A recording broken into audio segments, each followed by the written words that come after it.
Ah, apa? Tanya Tasya. Kamu bilang mau memberikan apapun kan? Bara balik bertanya. Jika sebelumnya Tasya akan mengangguk penuh keyakinan ketika Bara melemparkan pertanyaan tersebut, maka kini Tasya bingung harus menjawab apa. Hal yang diminta Bara adalah sesuatu yang tak pernah terpikirkan oleh Tasya sebelumnya. Sejauh yang bisa otaknya pikirkan, paling Bara akan meminta imbalan berupa uang atau perhiasan atau barang-barang mewah. Jika hal semacam itu, tentu saja orang tuanya bisa membelikan. Tapi keperawanan, bukankah itu hal yang gila? Dan bagaimana bisa Bara meminta hal itu? Dan mengatakan dengan ekspresi datar seolah yang dimintanya bukanlah sesuatu yang besar dan amat sangat penting. Sebentar, Tasya memejamkan mata dan mencoba mengatur nafas.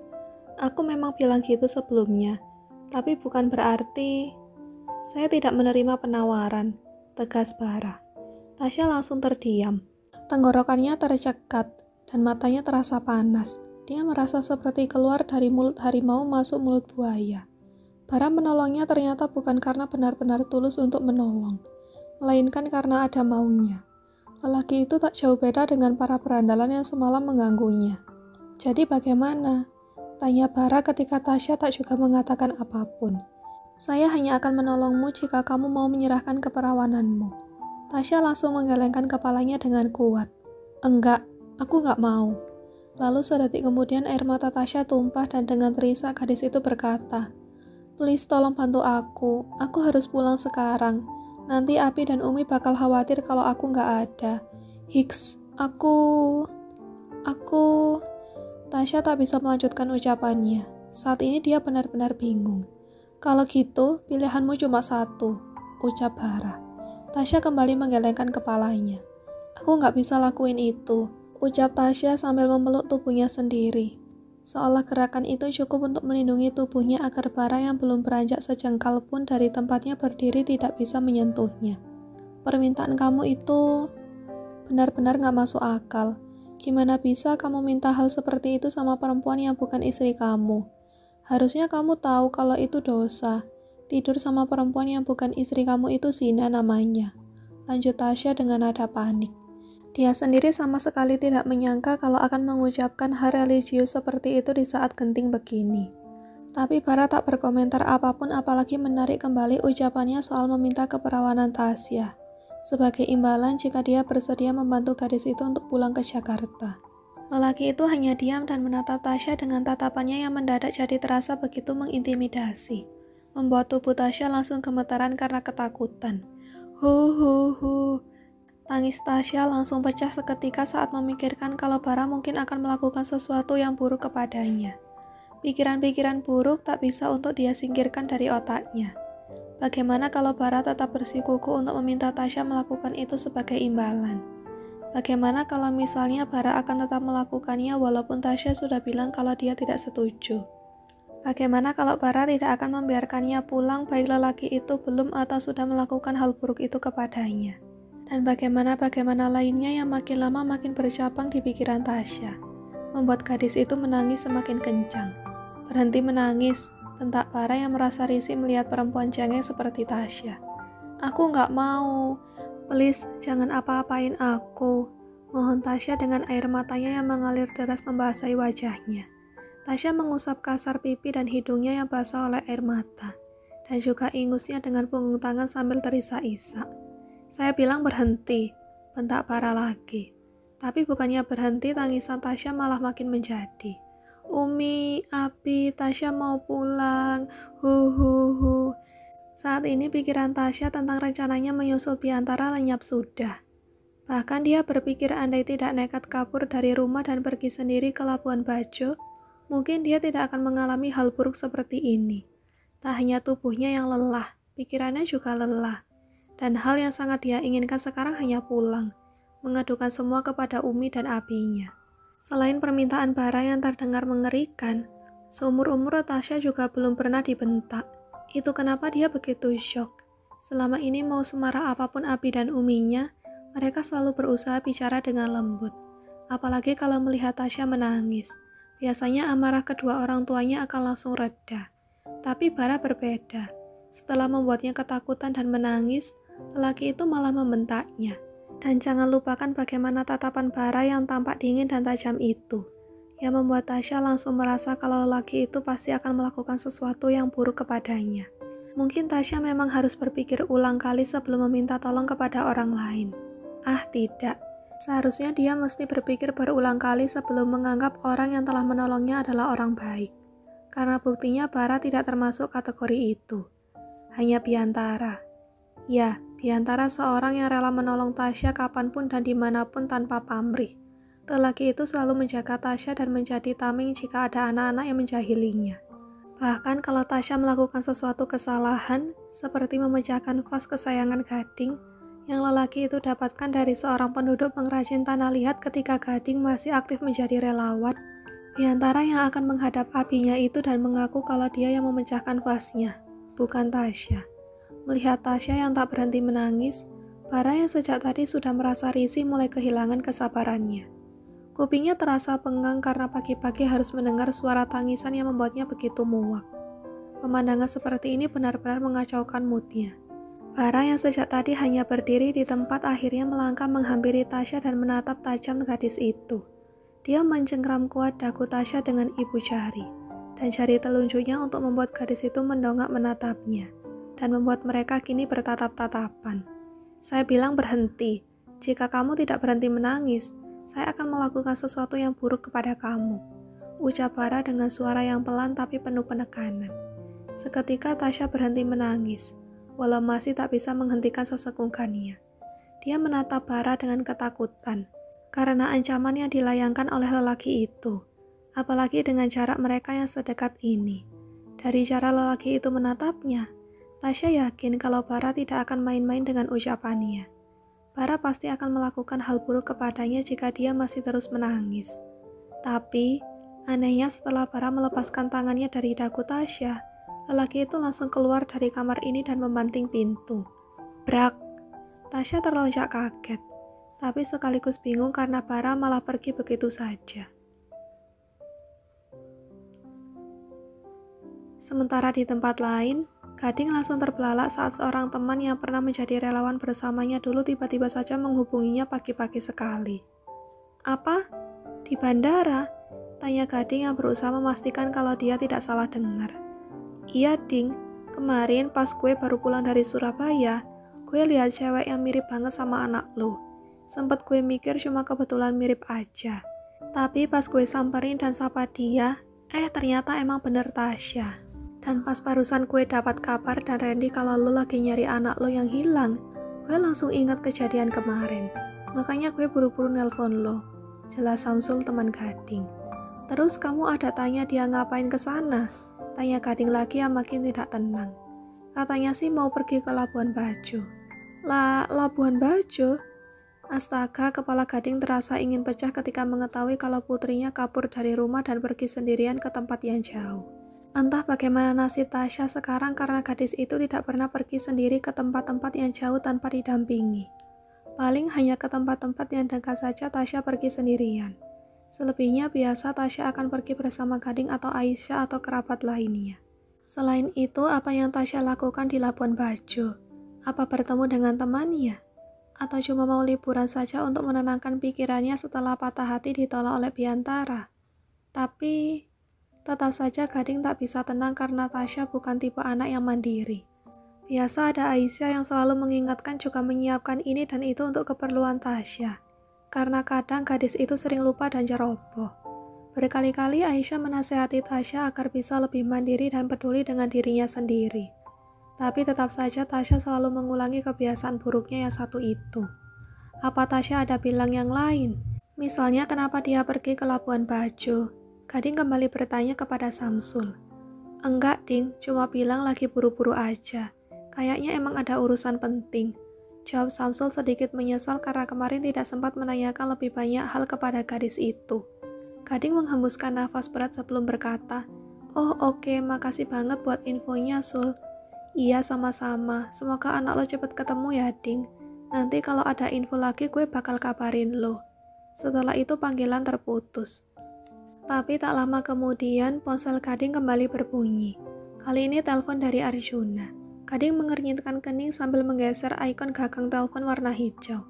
Assalamualaikum, Ding, sapa Arjuna dari seberang telepon. Waalaikumsalam, Jun, ada apa? Saut Gading yang langsung menanyakan keperluan Arjuna sampai-sampai sahabatnya itu menelepon sepagi ini. Dia berharap kalau Arjuna mungkin punya petunjuk mengenai Tasya. Tadi pagi Pak Ujang bilang sama aku kalau dia sempat lihat Tasya, jawab Arjuna. Lihat Tasya? Di mana? Tanya Gading cepat. Dia datang ke rumah 2 hari lalu, nyariin Bian. Tapi habis itu dia pulang lagi pas tahu kalau Bian sama Aina lagi pergi bulan madu. Gading membelalakkan mata. Jadi siang itu ketika Tasya pergi dan pulang dengan wajah murung bahkan sampai mengurung dirinya di kamar itu, karena dia sedang patah hati entah season berapa karena tahu Biantara sedang bulan madu dengan istrinya. Apa Bian sama Aina bulan madu ke Labuan Bajo? Tebak Gading. Hah? Kok kamu bisa tahu sih? Terdengar suara Arjuna yang tampak terkejut karena tebakan Gading tepat sasaran. Gading mengusapkan wajahnya dengan kasar. Astagfirullah. Dia langsung beristighfar begitu sadar apa yang sedang dilakukan oleh putrinya itu sampai nekat kabur dari rumah. Kenapa, Ding? Tanya Arjuna yang terdengar khawatir. Tadi aku dapat kabar dari temanku kalau dia ketemu Tasya di bandara. Dan katanya Tasya mau pergi ke Labuan Bajo. Jelas Gading dengan suara lesu. Jadi, apa maksudnya Tasya nyusul Bian dan Aina? Tebak Arjuna yang terdengar ragu. Sontak Gading mengangguk walau Arjuna tidak bisa melihatnya. Perkiraannya begitu. Di Labuan Bajo, Biantara yang baru selesai sarapan dan bersiap pergi jalan-jalan dengan Aina langsung menghentikan langkahnya. Ketika dia baru keluar dari kamarnya dan mendengar ponselnya berdering. Siapa? Tanya Aina yang menatap Biantara penuh tanya. Biantara terdiam ketika melihat nama Om Gading di layar ponselnya dan mengarahkan benda pipi itu kepada sang istri. Bentar, aku angkat telepon dulu ya. Takutnya penting, mau ngabarin soal ayah dan bunda. Ucap Biantara meminta izin untuk menerima telepon sebentar. Aina menganggukkan kepala. Lalu Biantara kembali masuk ke kamar disusul Aina di belakangnya. Assalamualaikum, Om. Sapa Biantara setelah panggilan tersambung. Waalaikumsalam, jawab Gading dengan suara yang terdengar cemas. Ada apa? Apa ada sesuatu sama ayah dan bunda? Tanya Biantara yang jadi ikutan cemas. Tasya kabur dari rumah, Bian. Kabur ke Labuan Bajo. Apa?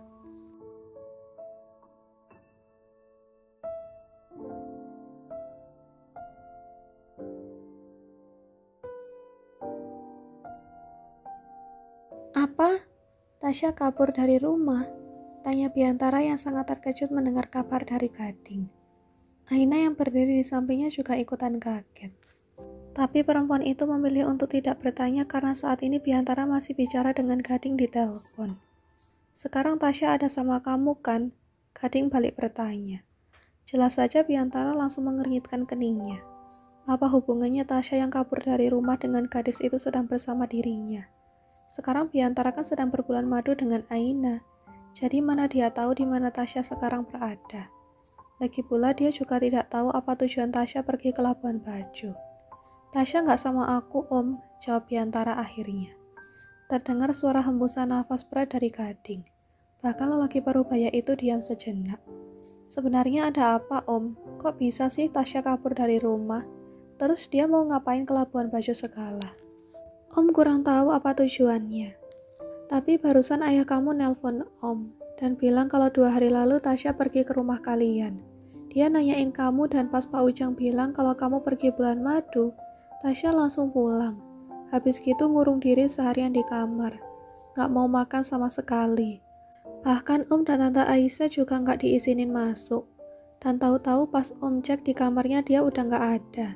Dan tadi teman Om ngabarin kalau dia ketemu Tasya di bandara dan katanya Tasya mau ke Labuan Bajo. Om menduga kalau sepertinya dia berencana menyusul kamu ke sana. Sontak Biantara langsung membelalakkan matanya. Tak menyangka kalau Tasya akan melakukan hal nekat seperti ini. Padahal Biantara sempat berpikir kalau Tasya sudah paham dengan maksud ucapannya dan berhenti mengharapkannya. Tapi yang dilakukan gadis itu malah sebaliknya. Setelah beberapa hari tak menampakkan batang hidungnya atau menghubungi Biantara sama sekali, Biantara malah harus mendengar kabar Tasya kabur dari rumah dan kemungkinan besar pergi menyusulnya yang sedang berbulan madu. Mau apa sih Tasya pakai nyusul segala? Apa dia ngambek karena gue pergi liburan sama Aina tanpa ngajak-ngajak dia? Makanya dia nyusulin ke sini buat demo. Lagian mana ada sih orang bulan madu ngajak-ngajak rombongan segala. Heran deh sama tuh anak. Batin Biantara sambil mengusap wajahnya kasar. Karena ulah Tasya benar-benar sungguh di luar nalar. Tasya berangkat kapan om? Baru banget. Tanya Biantara yang agak cemas karena dia tahu persis seperti apa sifat Tasya. Gadis itu penakut dan cengeng. Belum lagi manja dan ceroboh. Entah apa jadinya jika Tasya benar-benar menyusulnya ke Labuan Bajo dan malah nyasar. Bisa-bisa Tasya bakal nangis karena ketakutan. Kemarin, jawab Gading. Dek. Biantara langsung dia mematung. Kemarin? Serius Tasya pergi sejak kemarin? Kalau begitu, harusnya gadis itu sudah menghubungi Biantara atau mungkin sudah menemuinya di sini. Seandainya Tasya tahu di mana tempat Biantara dan Aina menginap. Beneran kemarin, Om? Tanya Biantara berusaha memastikan kalau dia tidak salah dengar. Iya, dia pergi dari rumah sejak kemarin. Kalau dari keterangan teman Om, dia ketemu Tasya di bandara pas siang. Dan harusnya dia udah di Labuan Bajo sekarang. Jawab Gading. Tapi aku sama sekali gak ketemu sama Tasya. Dia juga gak ada ngehubungin aku atau datang ke penginapan aku dan Aina. Jelas Biantara yang langsung cemas karena mungkin bayangannya tadi soal Tasya yang nyasar bisa saja benar. Tapi alasan kenapa gadis itu tak menghubunginya sama sekali setiba di Labuan Bajo padahal niatnya untuk menyusul Biantara. Lelaki itu benar-benar tidak tahu. Ya Allah, sebenarnya kemana sih Tasya? Om kira dia ada sama kamu.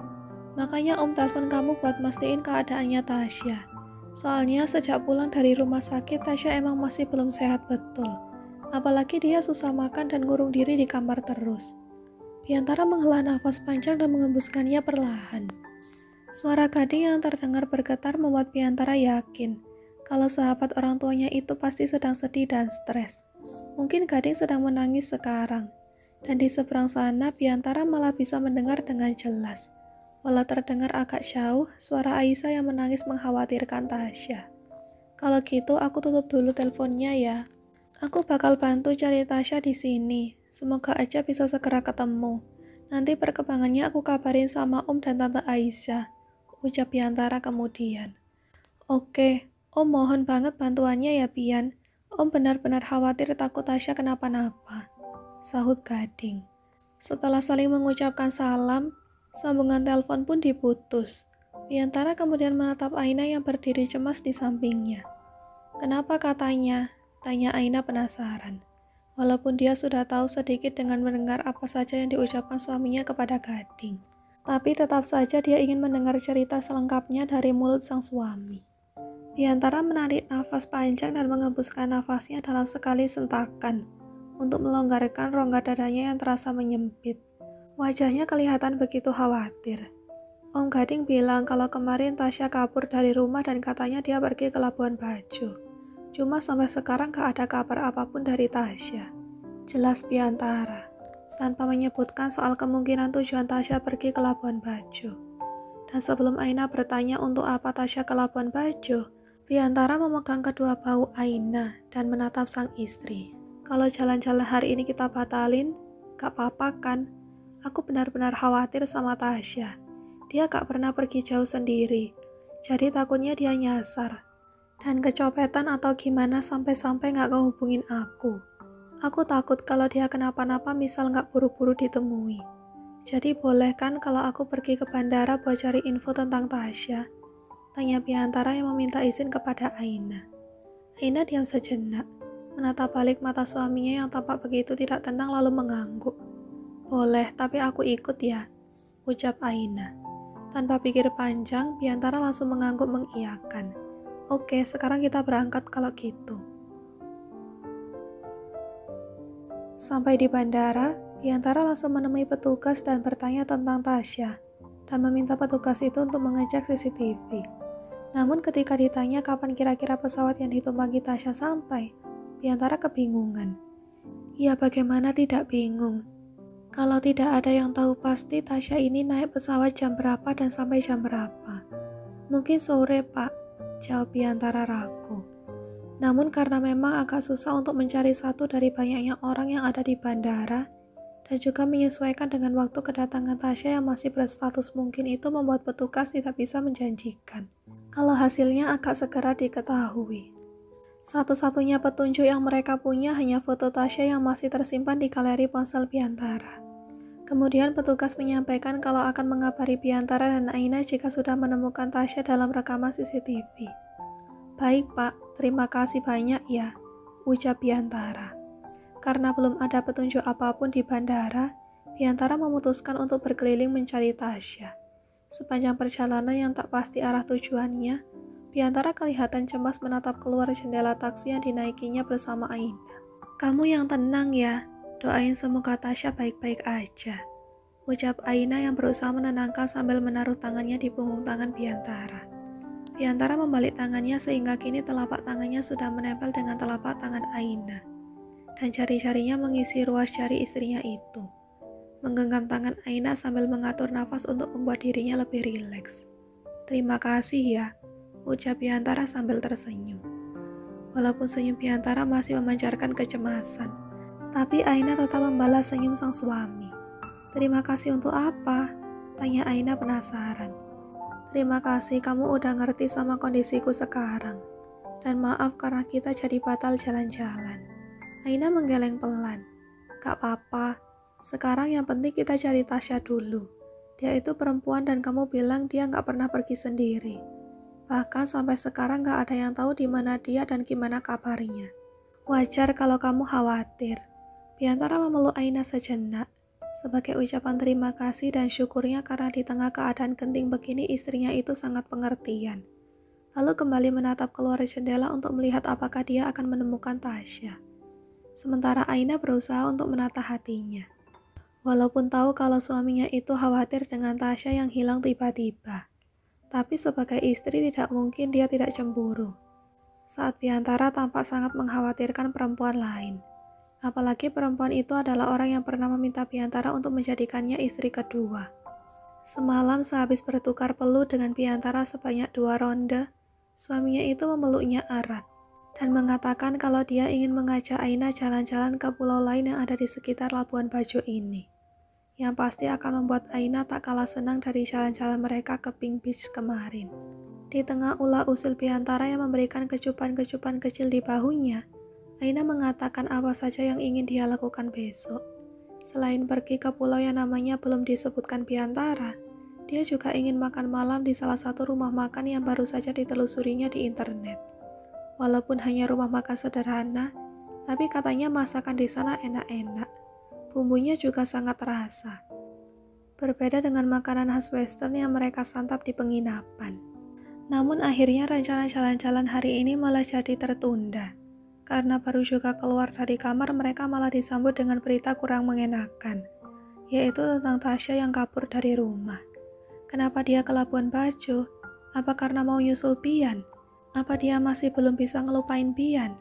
Segitu bucinnya dia ke suamiku. Batin Aina menebak-nebak. Sebagai seorang istri, firasatnya cukup kuat. Walaupun Biantara tak mengatakan apapun tentang hal tersebut. Tapi Aina juga bukan orang bodoh yang tidak tahu motif Tasya ke Labuan Bajo sampai harus kabur dari rumah segala. Namun sebagai seorang istri juga, dia tidak boleh egois kan? Biantara sudah mengatakan kepadanya kalau lelaki itu mencintai Aina. Bahkan di depan kedua mertuanya dan kedua orang tua Tasya. Serta Tasya sendiri tentunya. Biantara dengan terang-terangan memilih Aina dan menolak untuk menikahi gadis itu. Jadi harusnya tak perlu ada yang dikhawatirkan.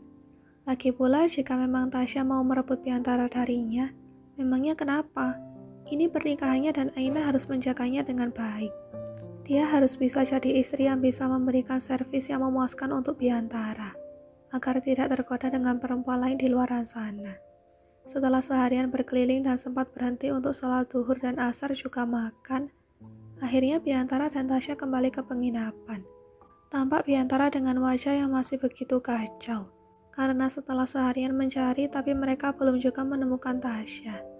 "Sekarang kamu mandi dulu ya, biar seger. Habis itu kita sholat maghrib berjamaah," ucap Aina begitu perempuan itu selesai mandi. Biantara yang biasanya sering menggodanya dan melempar kata-kata yang membuat pipinya merah merona, Sekarang hanya mengangguk lesu dan langsung berjalan ke kamar mandi tanpa mengatakan apapun. Pikirannya seperti sedang penuh. Dan saat mengimami sholat maghrib, Biantara yang ketara sekali masih tidak bisa fokus karena memikirkan soal kondisi Tasya bahkan sampai lupa rokaat. Yang harusnya pada rokaat ketiga langsung tahiyat akhir setelah sujud.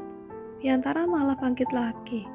Jangan terlalu khawatir, ucap Aina ketika mereka sedang makan malam yang tentu saja dilakukan di penginapan, bukan di warung makan pilihan Aina.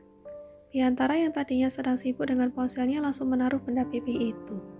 Tadi dia habis mengirim pesan kepada Gading yang katanya baru bisa berangkat nanti. Karena tadi pagi mendadak ada sedikit masalah di perusahaan, sehingga dia tidak bisa langsung berangkat ke Labuan Bajo. Selain itu, Biantara juga menunggu kabar dari petugas bandara yang menyampaikan kalau kemungkinan besok mereka baru bisa menemukan rekaman itu. Maaf, ucap Biantara setelah mengembuskan nafas berat. Aku tahu kamu khawatir, tapi urusan penjagaan itu ada di tangan Allah. Minta sama Allah ya, kalau kamu kebanyakan pikiran kayak gini, aku takutnya malah kamu sakit nanti, saut Aina dengan wajah cemas. Biantara meletakkan kedua tangannya di atas meja, dan meraih sebelah tangan Aina lalu menggenggamnya. Aku bersyukur karena kamu udah perhatian banget sama aku. Kamu juga masih mau ngertiin aku yang gak bisa ngasih banyak waktu dan perhatian buat kamu. Tapi aku minta maaf ya. Aku benar-benar gak bisa bohong kalau aku khawatir sama Tasya. Buat aku, dia udah kayak adikku sendiri. Dan tahu adikku hilang tanpa kabar sama sekali gak mungkin aku gak khawatir. Apalagi ini udah 2 hari. Dan kita masih belum tahu di mana Tasya dan kondisinya. Ungkap Biantara dengan suara berat. Aina mengangguk dan membalas dekapan kedua tangan Biantara pada tangan kirinya. Dengan menepuk lembut tangan suaminya yang besar itu dengan tangannya yang bebas. Insya Allah aku ngerti. Tapi gimana pun kamu juga harus jaga kesehatan. Harus makan. Waktunya makan ya makan. Jangan terus lihat HP gitu.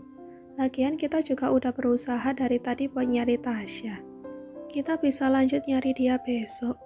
Ingat Aina yang walaupun bicara dengan nada lembut tapi tatapannya begitu tegas.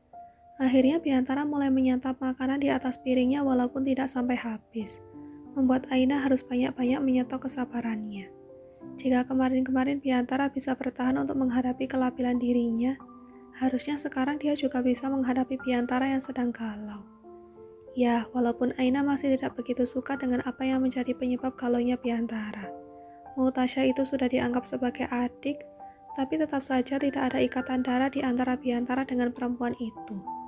Terlebih malam ini ketika Aina sudah tampil cantik dengan gaun tidurnya, Biantara malah hanya tiduran sambil memeluknya saja. Padahal biasanya suaminya itu akan minta jatah begitu tahu sedang diberi lampu hijau begini.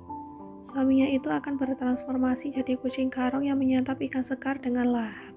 Kamu gak mau begituan malam ini? Tanya Aina yang mencoba memancing Biantara dengan mengerjap-ngerjapkan matanya. Biantara mengeratkan pelukannya. Enggak dulu, malam ini aku ngantuk banget. Ngantuk? Tumben. Padahal ini masih sore, saut Aina tak percaya. Ya, sekarang mereka sudah ada di atas ranjang usai sholat Isya, plus Aina yang berdandan cantik untuk menyenangkan suaminya itu. Jadi masih terlalu sore untuk Biantara bilang kalau lelaki itu ngantuk. Menggerakkan jarinya di dada Biantara dengan mata yang menatap lekat mata suaminya itu yang tengah menatapnya. Lalu dia bisa melihat Biantara menyunggingkan senyum tipis. Besok aja, Maipi. Sekarang aku beneran ngantuk. Kalau dipaksa main, nanti bisa-bisa kamu gak akan puas. Jelas Biantara dengan suara yang terdengar lesu. Aina mengangguk. Mungkin memang benar suaminya itu sudah mengantuk, sehingga sedang tidak mau melakukannya malam ini. Jadi Aina lagi-lagi berusaha untuk mengerti. Namun saat masih berusaha untuk menenangkan hatinya yang tersulut api cemburu, mata Aina langsung terbuka ketika pelukan Biantara terlepas dari tubuhnya.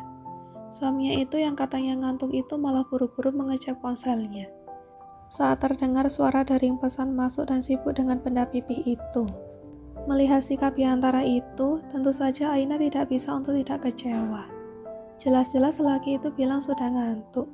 Tapi ketika ada pesan yang mungkin berisi informasi atau apapun yang berkaitan tentang Tasya, Biantara malah cepat sekali meleknya.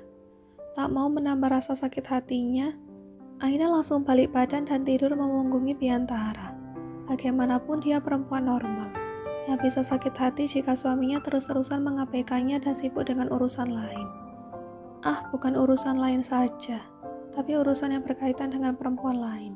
Namun perubahan posisi tidur Aina tentu saja disadari oleh Biantara.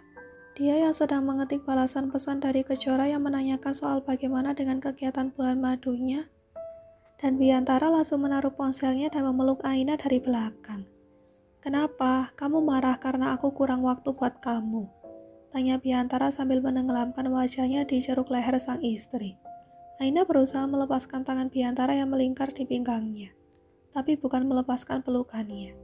Biantara malah semakin mengeratkannya. "Maafin aku ya," pinta Biantara. "Aku gak marah," ucap Aina dingin. "Jangan bohong, aku tahu kalau kamu lagi marah." "Aku sama sekali gak marah. Aku cuma ngantuk, mau tidur," sangkal Aina yang dengan sengaja mengulang kalimat yang diucapkan Biantara tadi kepadanya.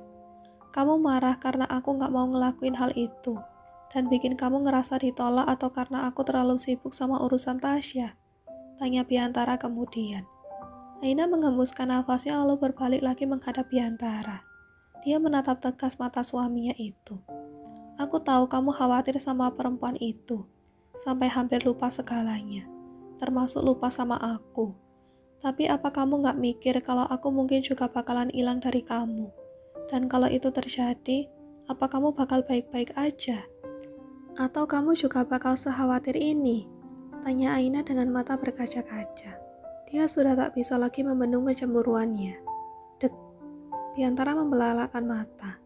Tak menyangka kalau pertanyaan itu bakal keluar dari mulut Aina.